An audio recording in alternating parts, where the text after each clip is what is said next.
This week, my guest is former Yale English professor turned author and essayist William Deresiewicz, who will talk to me about his recent article in the Chronicle of Higher Education titled Academe's Divorce from Reality. Americans are fed up, and not just people who voted for Trump.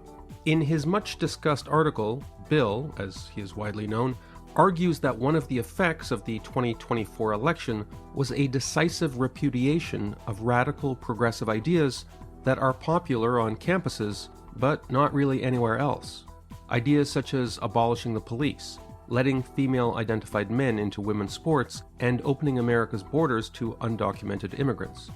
Please enjoy my interview with author and essayist Bill Deresiewicz. Thanks so much for joining the Quillette podcast. Sure. Thanks for having me on. Okay, first sentence in your article, which I've described in the introduction, the politics of the academy have been defeated. The politics of the academy. What are the politics of the academy? Right. Obviously, that's a phrase that requires explanation, and inevitably, the idea is going to be an overgeneralization. But as I go on, I think in the next sentence to particularize it, it doesn't mean the politics of every single academic. It does mean the predominant politics of most academics, but also the expressed politics in various ways of academic institutions, whether that's the public statements that they were making between George Floyd and October 7th, initiatives of all different kinds that I'm sure your listeners are aware of, DEI, et cetera, requirements for various kinds of statements and affirmations from faculty or prospective faculty.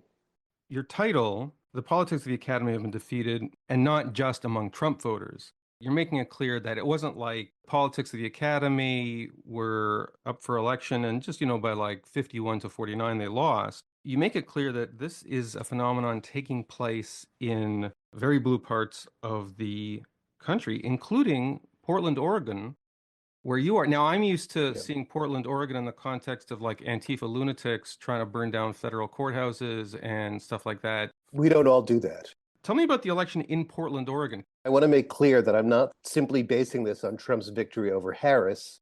Most of the evidence that I cite is like district attorney races, ballot initiatives, so on and so forth. So Portland obviously is still an extremely blue, extremely liberal place. I don't know what the figures were in the presidential election. Undoubtedly a supermajority for Harris. Lots of progressive people in city government. But there were several elections this year, whether it's the Democratic primary, which is sort of tantamount to election in Portland, or the mayoral race where we had non-partisan ranked choice voting, where people clearly chose candidates who presented themselves as alternative to the most progressive kind of things that before this we had been voting in routinely. And we see this trend up and down the West Coast, if not elsewhere. Seattle, as I pointed out, elected a Republican city attorney, I think 2 years ago. I mean, Seattle, as blue as Portland, but the Democrat they were running against, I don't remember her exact positions, whether she called for the abolition of police. I know she was proudly filmed next to a burning police station. That's a tough photo op to organize. Not that in Seattle, you just pick your burning police station. So in other words, a real far left candidate. And at a certain point, people said, enough. Seattle had that autonomous zone. Chaz, right? Chaz, or Chop or something. Exactly right. So I think it was during that period. It may even have been in the zone. The police station had been set on fire, and she made a point of, she was already some kind of public figure. She made a point of being seen to be celebrating. In terms of the federal election, you do cite something very interesting. I hadn't seen this elsewhere. I'm going to read it. Yeah. A post-election survey from Blueprint, this is a Democratic polling firm, discovered that among reasons not to vote for the Democratic presidential nominee, and here you're quoting, Harris is focused more on cultural issues, like transgender issues, than helping the middle class, and quote, ranked third after only inflation and illegal immigration. And here's the kicker. Among swing voters, it ranked first, which invites the question, if it weren't for some of these cultural issues, and the trans issue is front and center here, would we be talking about the incoming president, Kamala Harris? Of course, it's impossible to know. And I'm not a pundit or a consultant anyway. And again, It's impossible to know because there's so many different factors. But probably the reason that they asked that question is that, as I think has been more widely reported, the Trump campaign's most effective ad was, she's for they, them, he's for you. Kamala supports transgender sex changes in jail with our money. Kamala even supports letting biological men compete against our girls in their sports. Kamala is for they, them. President Trump is for you. It's a good Right? slogan. I have to admit, it's a good slogan. It's a great slogan. I think it's fair to say that there is some transphobia, probably predominantly on the right. But I think most people who responded to that ad understood that it meant exactly what the survey question asked. Not, are you against trans people? Right. But are Harris and the Democrats spending too much time on those issues and those narrow constituencies and too little time on the basic bread and butter issues that affect, I don't like to say the middle class because it's a lot more than just the middle. Everybody below the upper middle class. That's what that ad meant, I think, for most people, and that's what that survey question meant. And that, to me, is the real poison of the Democrats' focus on cultural issues. Is that they seem to be caring about not the things that are important to people and that are going to affect most people's lives. A lot of what you say resonates with me as a Canadian. I'm pretty socially liberal across the board. I'm fine with abortion, gay marriage, all that stuff. My problem with Justin Trudeau, who, by the way, just resigned, he rankled Canadians not because they're transphobic or homophobic, just because he wouldn't shut up about it. He turned Pride Week into Pride season, drag queens literally parading through Parliament. You talk about the people who do tend to focus on this kind of issue, and you cast it, at least implicitly, as an issue of siloing. So you talk about somebody who's like a university professor, who's married to a university professor, who goes to dinner parties with university professors, who's on university professor Reddit groups, and it's kind of like this old story of like, well, how could Trump get elected? None of my friends voted for him. Is that a little bit of what's going on here? I think it's a lot of what's going on in the specific focus of my piece. So we're talking about the broader sort of progressive elite, and I think that's appropriate. I was asked by the Chronicle of Higher Education, which, as the name implies, They came to you to do this piece? They did. I was going to ask you, how the hell did you get this pitch past their editor? It's a great piece you wrote, but the amazing thing is that they ran it. That's what everybody said, and I didn't want to blow their cover, the Chronicle's cover, by Too late. This on Twitter and so forth. Well, now I am. That's right. I mean, I've written for them before. It's actually been a while, but they come to me every once in a while.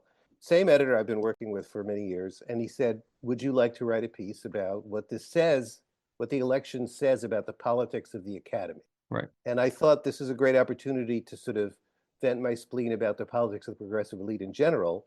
But I also, focused on the academy. First of all, I think it's the source of the progressive ideology, right? It's like the animals have escaped the zoo in recent years. But also because I wanted to talk about specific reasons why I think academia, the denizens of academia, have become so divorced from pretty much everybody else. I mean, everybody beyond the progressive elite, including, again, and I want to underscore this, most Democratic voters, right, even people who voted for Harris for various reasons, they would never vote for a Republican, they hate Trump, whatever. I voted for Harris. Most people who voted for Harris also don't like this, also don't share this. And that's especially true of non-white voters, right? The median black voter, the median black Democrat, is significantly to the right of the median white Democrat. I've covered political campaigns.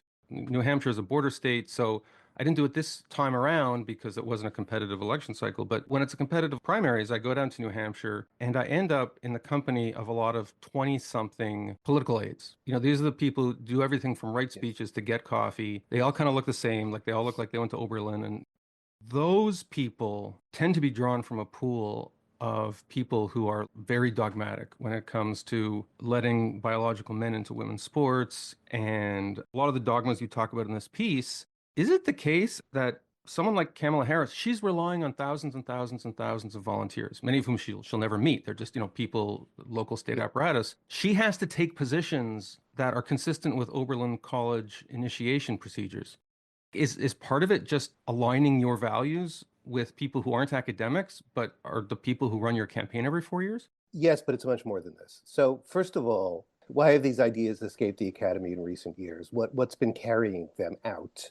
Two things, the internet and the production of mainly elite college graduates. You mentioned Oberlin, the Ivy League and so on. Oberlin's a stand-in, as you know, for right. For all the other, And as you may know, I wrote a whole book about elite education 10 years ago called Excellent Sheep. Yeah. I was a Yale professor for 10 years, so I've been following this, and I've been writing about the increasingly hermetic bubble of selective colleges, the people they produce. Okay, so the academy is getting farther and farther to the left, which means the education has gone farther and farther to the left and ultimately becomes indoctrination because there are no countervailing voices. They've been producing for years now graduates that, and again, because all of the elite institutions of American liberalism, the media, Democratic Party politics, the foundations, the think tanks, the nonprofits, they are drawing their personnel from a limited set of institutions, these same elite institutions. So they're now staffed by people, especially their young staffers, who all have absorbed this ideology, all think the same. And because of the internet, right, especially Twitter, pre-Elon, they've figured out how to leverage. They have a new power they didn't have before.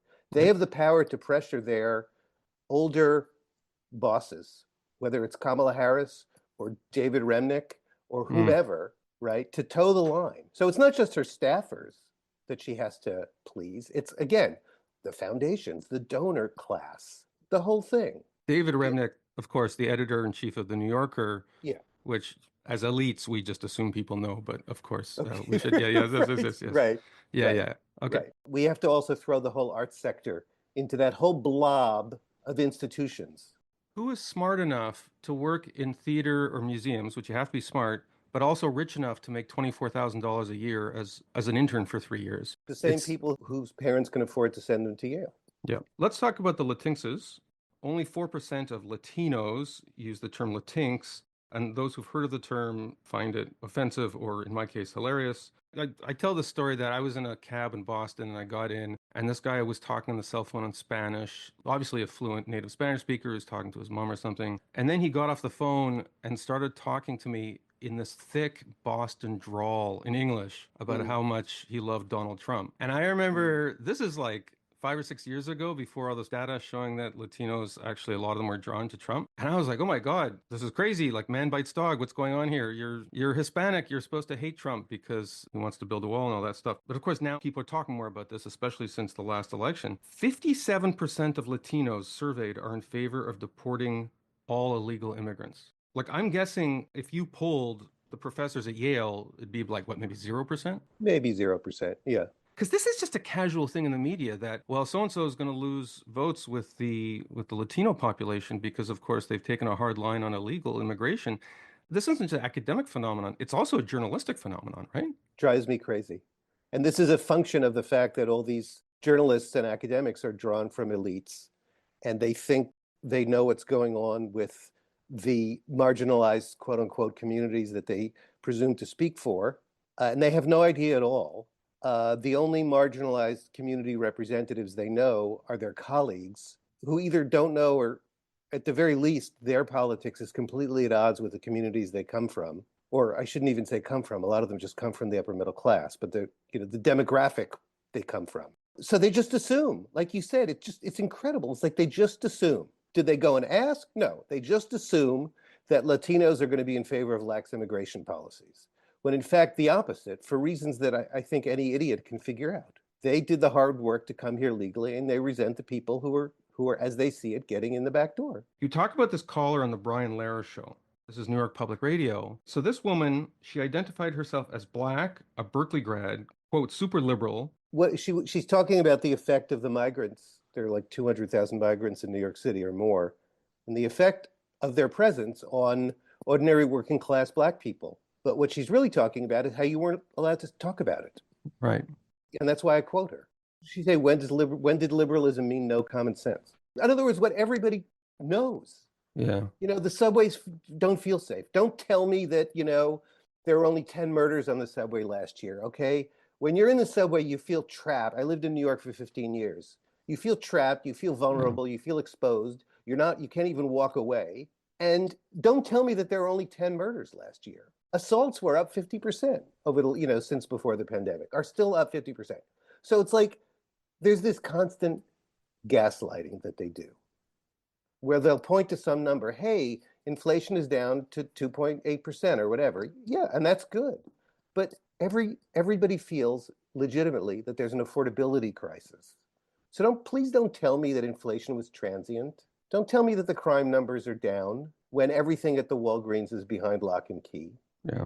Mostly peaceful theory Mostly of, peaceful. yeah, There yeah. you go. Okay, so you're talking about academic fields, liberal arts, but a particular kind of liberal arts, not like the history of the 15th century or whatever, but the studies programs, the Oh no, the theory-based programs. history of the 15th century would apply to that too. I Oh, mean, really? basically, anything that isn't science or economics. Well, you say those fields have something in common. They are intellectually corrupt. Yes. Full stop. Like, did you get pushback on this like, from a editor or fact checker saying, like, come No. on, we can't say that. But then you say, you know what I'm talking about. Right. Like, So, yeah. which to Okay. me is a sign of saying, like, I don't have evidence for this, but Well, what evidence can you cite for something like that? It's not like they're numbers. So look, that's the beginning of a paragraph, or maybe even a couple of paragraphs, where I talk about what I mean. And the reason I say, you know what I'm talking about, writing in the Chronicle of Higher Education, which means that the audience is academics, is I am appealing to your experience. right. Okay? So don't trust me. Just acknowledge what you already know. And listen, if you think I'm wrong, then you're going to think I'm wrong. Would they have let you write this if you hadn't taught at Yale? Because to me, this reads accurate. Like I was a student at Yale many moons ago, and a lot of what you're writing here sounds completely accurate. I'm just like awestruck that they let you write it. But I think part of it must be something that you've seen in the inside of the sausage factory, right? Yeah, of course. I've seen the inside of the sausage factory. And also, they came to me because they know that this is the kind of, they know who I am. I started graduate school in Columbia in 1989, 35 years ago. Now, I haven't been in academia in a while, but I've stayed very close to it in all kinds of different ways. They cut out a paragraph just for space. They cut out a paragraph from a recent essay by a historian at a branch campus of Rutgers, the State University of New Jersey, where the entire essay, 5,000 or so words, is about the intellectual corruption in the field of history. Okay, so she particularized it all the way through, and everything she talked about was what I saw in the field of English studies. You just change a couple of words and it's the same thing.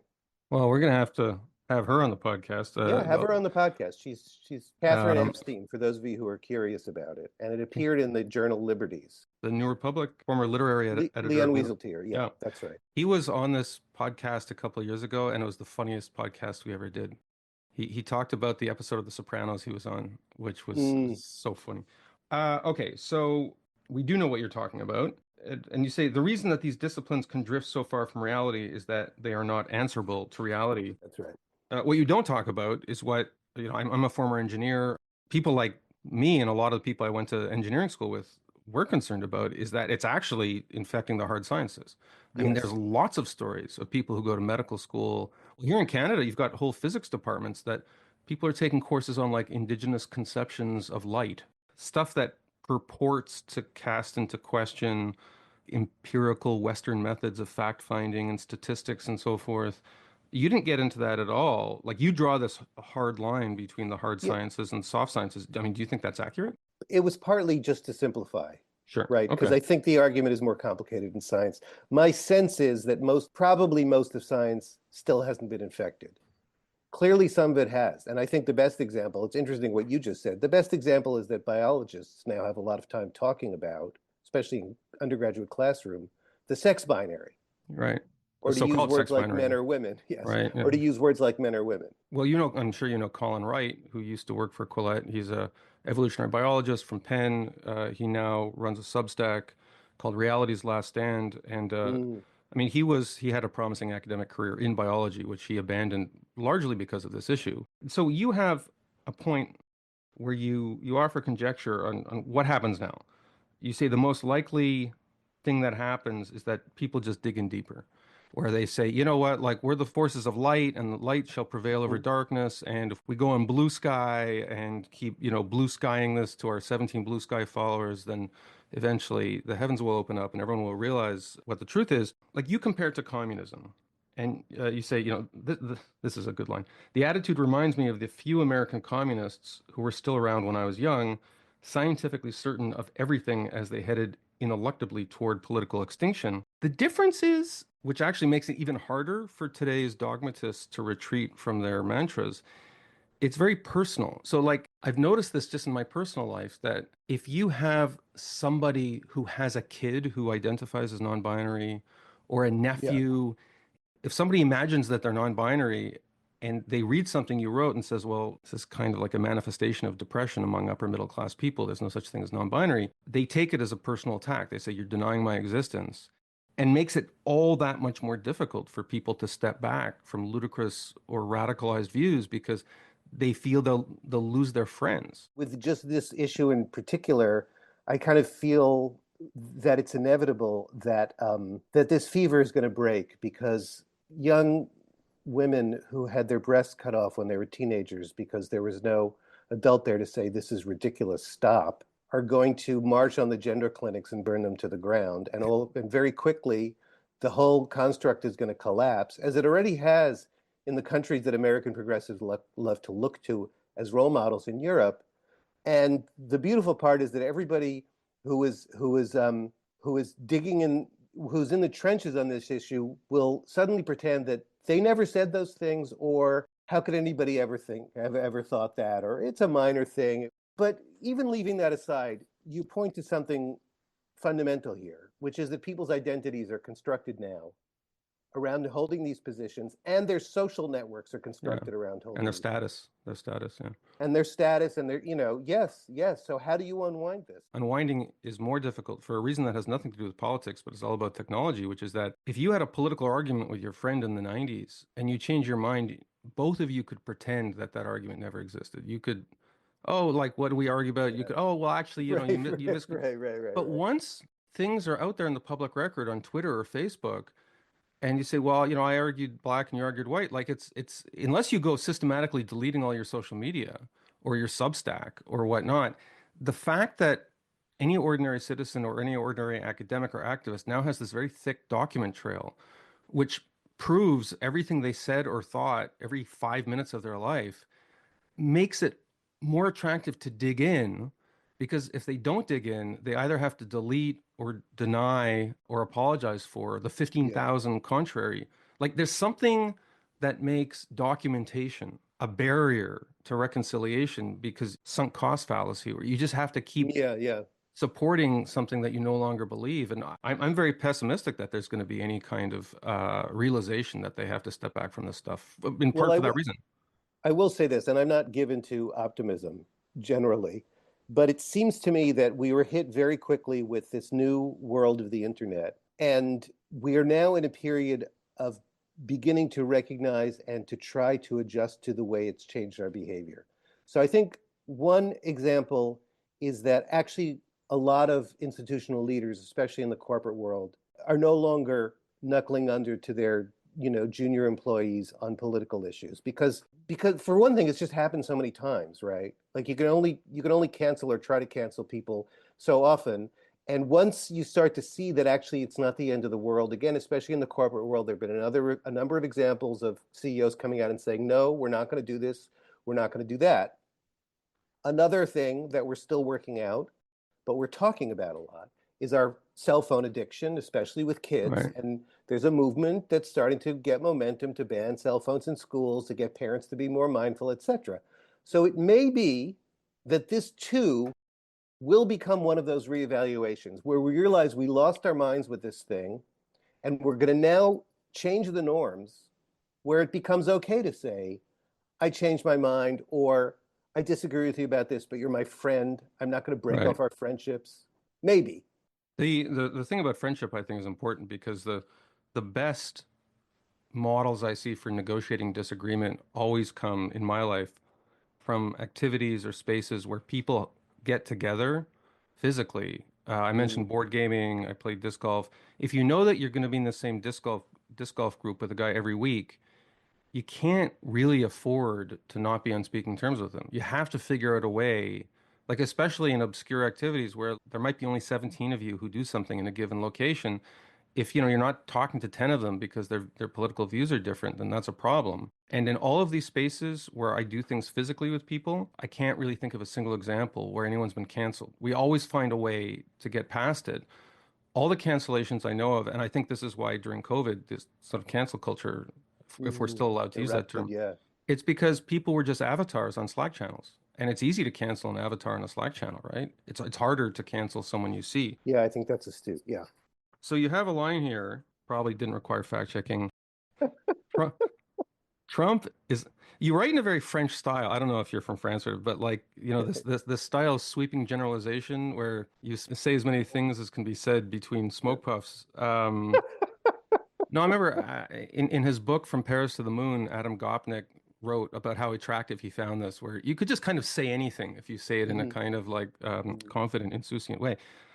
So you have a line here: Trump is appalling, evil, criminal. But you bury that in the end or toward the end, which I like because a lot of essays like this, sometimes it's a disaffected liberal like me and maybe you, and you have to like put that in the first paragraph just to reassure people, hey, like I hate Trump just as much as you. Did you think about whether you needed to put that in, and if so, where it was going to be in the essay?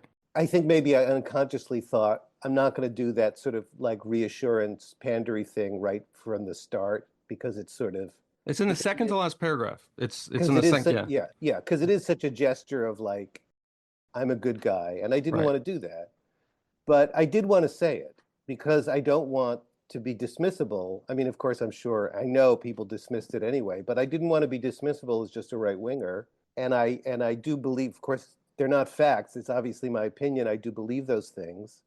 And in fact, I was making a larger point, which is, he's evil and he still beat us. And the implicit point is it's because he's evil that we need to get our act together. But one thing that this piece doesn't talk about, but I've talked about elsewhere, and I think it needs to be talked about much more, is just how many people there are, like me, who still identify and vote as being on the left half of the spectrum, maybe even fairly far to the left. I'm like a Bernie Sanders guy who hate this stuff, who are alienated by this stuff.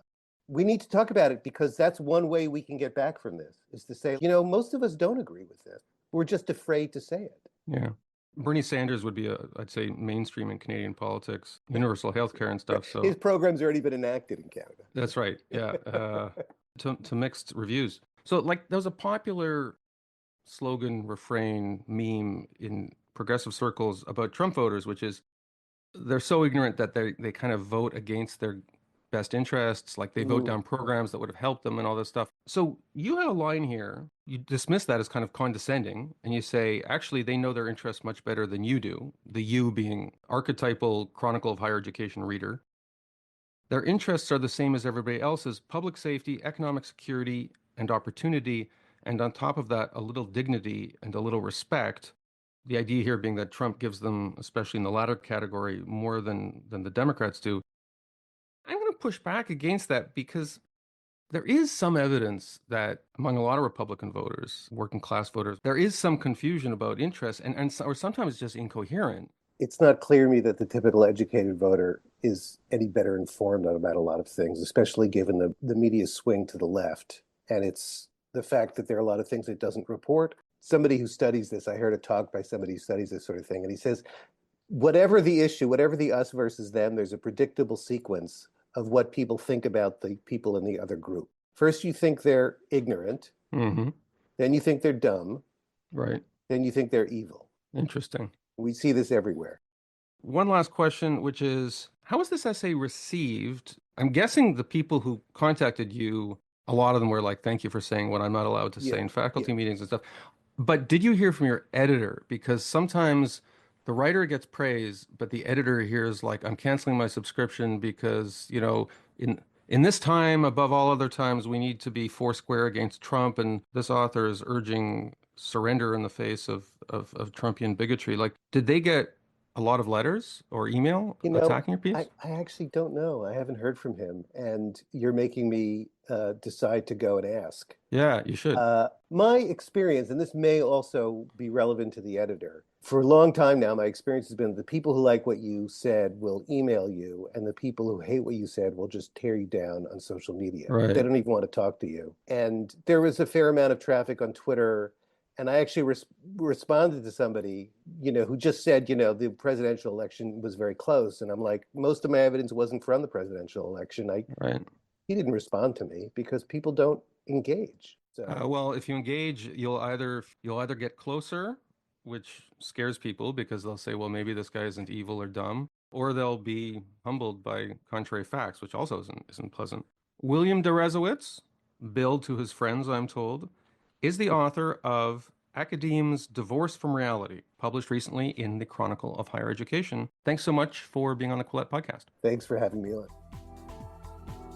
Thank you for listening to this episode of the Quillette podcast. For more Quillette content, please visit us at quillette.com.